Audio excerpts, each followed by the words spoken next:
Hello everyone, আসসালামু আলাইকুম। আশা করি আপনারা সবাই ভালো আছেন। আজকে আমি একদম ইউনিক ডিজাইনের একটি প্যান্ট তৈরি করলাম। আর এই প্যান্টটি কিন্তু তৈরি করেছি টুকরো কাপড় দিয়ে। জামার সাইড থেকে বেঁচে যাওয়া কিংবা সালোয়ারের সাইড থেকে বেঁচে যাওয়া টুকরো কাপড়গুলো দিয়ে কিন্তু আমরা চাইলে এইভাবে ছোট ছোট প্যান্ট তৈরি করতে পারি। আর আজকে এই মেজারমেন্টের প্যান্টটি কিন্তু 2 থেকে 3 বছরের বাচ্চারা অনায়াসে পরতে পারবে। আর এই প্যান্টটি আমি একদম সহজভাবে আপনাদেরকে বোঝানোর চেষ্টা করেছি কিভাবে কাটিং করতে হবে এবং সেলাই করতে হবে। আশা করছি পাশেই থাকবেন। তা প্রথমে এখানে আমরা টুকরো কাপড়টি নিয়ে নিয়েছি। এই কাপড়টি কিন্তু 4 ভাঁজে আছে। এই যে দেখেন এখানে ডাবল ভাঁজ দেওয়া, তারপর আমি আবার আরেকটি ভাঁজ দিয়ে নিয়েছি। প্রথমে ডাবল ভাঁজ দিয়ে তারপর আরেকটি ভাঁজ দিয়েছি। এখানে 4 ভাঁজে ভাঁজ দিয়ে নিয়েছি। কাপড়টির লম্বায় আছে 12 ইঞ্চি। এই সাইড থেকে যে কিছু সুতো আছে, আগলা সুতো, সেই সুতোটা আমরা কাটিং করে নিলাম। তারপরে লম্বার মেজারমেন্টটা আমি আপনাদেরকে দেখিয়ে দিচ্ছি। এইখানে 12 ইঞ্চি লম্বায় আছে, আর আরে আছে 8 ইঞ্চি। এখন আমি এখানে 1.5 ইঞ্চিতে একটি দাগ দেব। আর এই দাগটি দিচ্ছি, এইখানে 1.5 ইঞ্চি কাপড় আমাদের এলাস্টিক জয়েন করতে প্রয়োজন হবে। তারপরে এই যে আমি এলাস্টিকের জন্য দাগ দিয়ে নিয়েছি। এখন হাইয়ের মেজারমেন্ট করে নেব। হাই দাগ থেকে আমরা 8 ইঞ্চি দূরে রেখে তারপর একটি দাগ দিয়ে নিয়েছি। তারপরে লম্বা দাগটি দিয়ে নেব।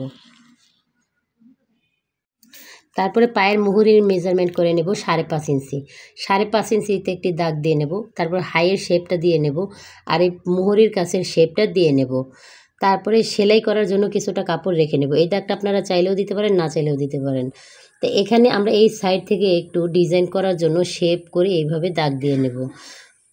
তারপরে আমরা প্যান্টটা কাটিং করে নেব। এখানে সেলাই করার জন্য কিন্তু কিছুটা কাপড় রেখে তারপর আপনার কাটিং করতে হবে। তাই এই যে দেখেন আমি শেপ করে কাপড়টা কাটিং করে নিয়েছি। আমাদের কাটিংয়ের পরে কিন্তু প্যান্টটা ঠিক এই রকমের হবে দেখতে। তা এইখানে আমি আরেকটি সালোয়ারের সাইড থেকে বেঁচে যাওয়া টুকরো কাপড় দিয়ে পাইপিং করব। আর এই কাপড়টা কিন্তু আমি সালোয়ারের সাইড থেকে টুকরো কাপড় সুন্দর করে সাইজ করে কাটিং করে নিয়েছি। এটা চওড়া আছে 2 ইঞ্চি আর লম্বা আছে 20 ইঞ্চি। এখানে আমি 3টা পার্ট নিয়ে নিয়েছি। আর এই কাপড়টা কিন্তু ডাবল ভাঁজ দিয়ে তারপর কুচি হবে। তার আগে আমরা এই 3টা পার্ট আগে জয়েন করে নেব।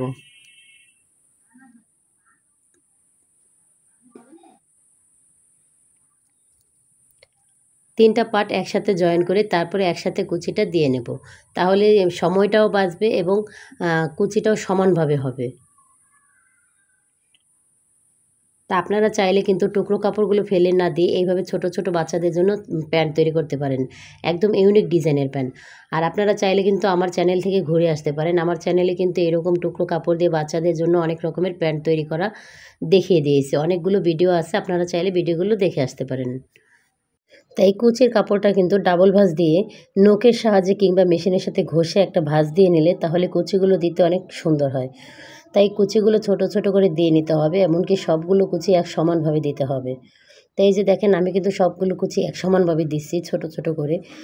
আর এই কুচিটা কিন্তু আমি যখন জয়েন করব তখন কিন্তু ফিনিশিং এবং মানে প্যান্টের যেই সৌন্দর্যটা অনেকটাই বৃদ্ধি করবে। তাই যে দেখেন আমার কিন্তু কুচিটা দেওয়া হয়ে গিয়েছে। এখন এই কুচিটা আমি সমানভাবে ধরে মাঝখান থেকে কাটিং করে নেব। তার আগে আমি মেজারমেন্ট করে নেব যে আমার যতটুকু প্রয়োজন ততটুকু আছে কি না। তো এই যে দেখেন আমার কিন্তু পারফেক্ট আছে একদম। তা আমি এটা মাঝখান থেকে কাটিং করে নিয়েছি। এখন এই কুচির কাপড়টা আমি প্যান্টের সাথে জয়েন করে নেব।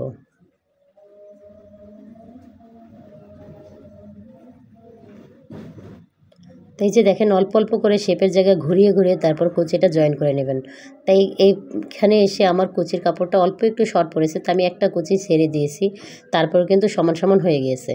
তো এইভাবে শেপের জায়গাটা ঘুরিয়ে ঘুরিয়ে সেলাই জয়েন করে নেবেন। তা আমি কিন্তু অল্প অল্প করে এই যে জয়েন করে নিয়েছি। এই শেপের জায়গাগুলো অবশ্যই আপনারা অল্প অল্প করে জয়েন করে নেবেন। তা জয়েন করা হয়ে গেছে। এখন আমি 1 ফিট অনুযায়ী একটি চাপ সেলাই দিয়ে নেব। তা এখানে যে একটা কোণা আছে, এই কোণাটা ছোট করে এইভাবে কাট করে নেবেন। আবার খেয়াল রাখতে হবে যাতে সেলাই না কেটে যায়। তাই এই যে দেখেন আমি কিন্তু শেপের জায়গাটাও সুন্দর করে ঘুরিয়ে ঘুরিয়ে চাপ সেলাই দিয়ে নিচ্ছি।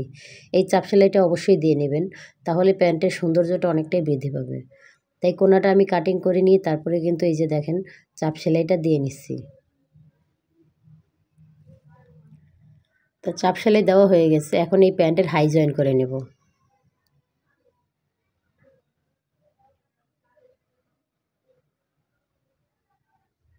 দুই পাশে আমি প্যান্টের হাই জয়েন করে নেব, এমনকি ডাবল ডাবল সেলাই দিয়ে দেব।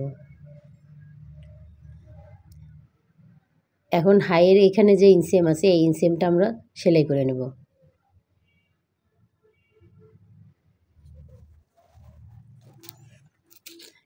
তারপরে এলাস্টিক জয়েন করার জন্য আমরা প্যান্টটা উল্টিয়ে তারপরে হাফ ইঞ্চি করে ভেঙে সেলাই করে নেব ভেতরে এলাস্টিক জয়েন করার জন্য।